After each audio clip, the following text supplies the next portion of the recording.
Good morning students. पिछले video में हम लोगों ने न्यूटन के गति के दूसरा नियम, Newton second law of motion को पढ़ा था। उससे फोर्स का फार्मूला हम लोगों ने डेराइव किया था और उसके बाद उससे रिलेटेड कुछ प्रैक्टिकल एग्जाम्पल हम लोगों ने देखे थे। और आज हम लोग न्यूटन्स लॉ ऑफ मोशन में आखिरी लॉ पढ़ने चल रहे हैं, Newton's third law of motion. ये सबसे आसान लॉ है। कह रहा है कि each action has an equal and opposite reaction. प्रत्येक क्रिया के बराबर एक विपरीत प्रतिक्रिया होती है। ये लॉ बड़ा आसानी से आपको दिखाई दे रहा होगा बाबू। ये लॉ लिख रहा है कि every action has an equal and opposite reaction. प्रत्येक क्रिया के बराबर एक विपरीत प्रतिक्रिया होती है। अब ये क्रिया प्रतिक्रिया क्या है? जब भी कोई एक ऑब्जेक्ट दूसरे ऑब्जेक्ट पे फोर्स लगाता है तो इसी फोर्स को कहा जाता है एक्शन, क्रिया।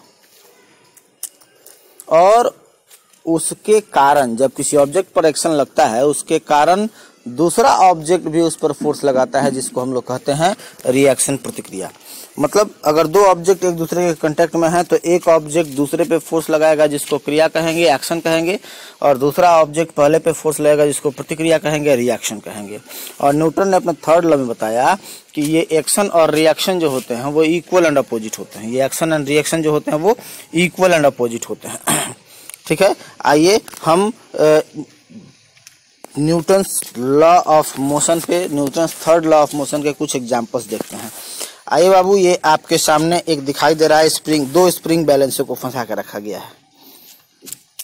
ये स्प्रिंग बैलेंस ए हो गया, दूसरा स्प्रिंग बैलेंस बी हो गया। ठीक है, उसके एक स्प्रिंग बैलेंस को एक वॉल से आप देख पा रहे होंगे, एक दीवार से इसको हुक में फंसा दिया गया है। ठीक ना, और दोनों के हुक्स जो हैं आपस में कनेक्ट करके और खींचा जा रहा है। ठीक ना, आप देख पा रहे होंगे बाबू कि दोनों में जो रीडिंग्स बता रहा है 4 न्यूटन, वो सिमिलर बता रहा है, इक्वल बता रहा है। ठीक ना, ये हो गया खींचने का, हो गया एक्शन। तो इधर से हम खींच रहे हैं इसलिए इसका रीडिंग बढ़ रहा है, और यहाँ पे ये इंडिकेट किया जा रहा है कि इधर से दीवार भी इसको पुल कर रहा है अपने की ओर, जिसके कारण इसका रिएक्शन भी प्रोड्यूस हो रहा है, और ये एक्शन और रिएक्शन इक्वल है। इस तरीके से एक सिंपल से एक्सपेरिमेंट द्वारा हम इस स्टेटमेंट को प्रूव भी कर सकते हैं। और एग्जाम्पल से अगर देखा जाए तो देखिए बाबू, और एग्जाम्पल, एक लड़का एक स्कीटिंग शू पहन के तेजी से आता है और आके इस दीवार से टकराता है। स्कीटिंग शू पहन के तेजी से आता है और आके इस दीवार से टकराता है। तो देखिए, लड़के के हाथों द्वारा दीवार पे फोर्स अप्लाई किया गया है। ठीक ना, फोर्स ऑन वॉल। अब इस दीवार ने लड़के पर भी फोर्स अप्लाई कर दिया, फोर्स ऑन बॉय, और जिसका रिजल्ट ये देखिए, फिर से बच्चा पीछे की ओर जाने लगा। मतलब एक तेजी से स्कीटिंग करता हुआ लड़का आया और उस दीवार से टकराया। दीवार से टकराने के बाद जो है वो बैक हो गया। क्यों? रिएक्शन के कारण बैक हो गया, क्योंकि लड़के ने जब दीवार से टकराया तो लड़के ने दीवार पे फोर्स लगाया और दीवार ने लड़के पे फोर्स लगाया, जिसके कारण लड़का पीछे चला गया।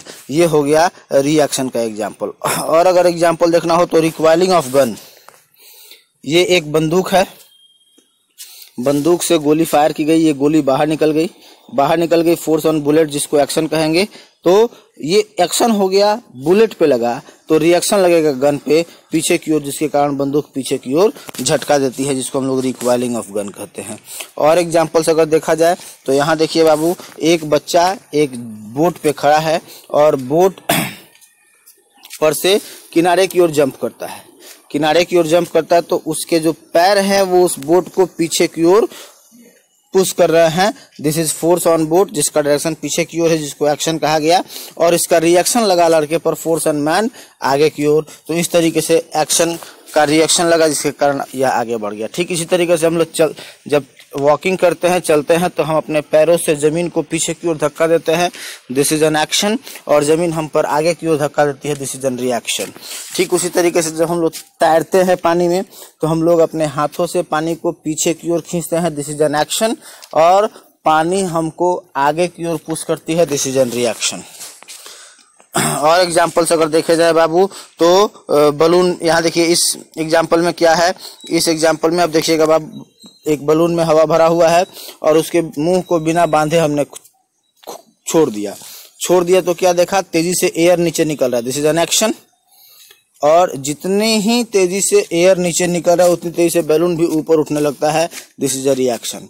ठीक इसी कंसेप्ट पे रॉकेट का प्रोपल्शन भी काम करता है। रॉकेट में जब फ्यूल जलाते हैं तो जला हुआ फ्यूल गैसेस के रूप में नीचे की ओर निकलता है, ठीक ना। Force on gas, this is an action. तो रॉकेट पर फोर्स लगने लगता है ऊपर की ओर, जिसको हम लोग कहते हैं रिएक्शन, और उसी रिएक्शन के कारण जो है रॉकेट ऊपर की ओर उठता है। और एग्जाम्पल अभी हमने बात किया आदमी का चलना न्यूटन्स थर्ड लॉ है, तैरना न्यूटन्स थर्ड लॉ है, ठीक ना। आप देख लीजिए आइस पर या स्लिपरी ग्राउंड पे चलना कठिन होता है, क्यों? क्योंकि वहां पे रिएक्शन कम हो जाता है। जैसे ही हम पैर दबाते हैं, हमारा वो स्लिपरी जगह है, स्लिपरी ग्राउंड है, तो जैसे ही पैर को पीछे की ओर धक्का देते हैं हमारा पैर स्लिप कर जाता है, मतलब वो जमीन रिएक्शन नहीं लगा पाती है, तो हम लोग उस पर चल नहीं पाते हैं। इस तरह के और भी बहुत सारे एग्जाम्पल्स आपको मिलेंगे। सबसे ईजीएस्ट लॉ था ये Newton's third law of motion, ठीक ना। ऐसे और भी बहुत सारे एग्जाम्पल्स आपको मिलेंगे आपको अपनी बुक में। आप अपनी बुक्स देखें और भी एग्जाम्पल्स अपने सराउंडिंग से ढूंढें। यदि कोई ऐसा एग्जाम्पल मिलता है जो आपको समझ में नहीं आए तो वो आप मुझसे पूछ सकते हैं।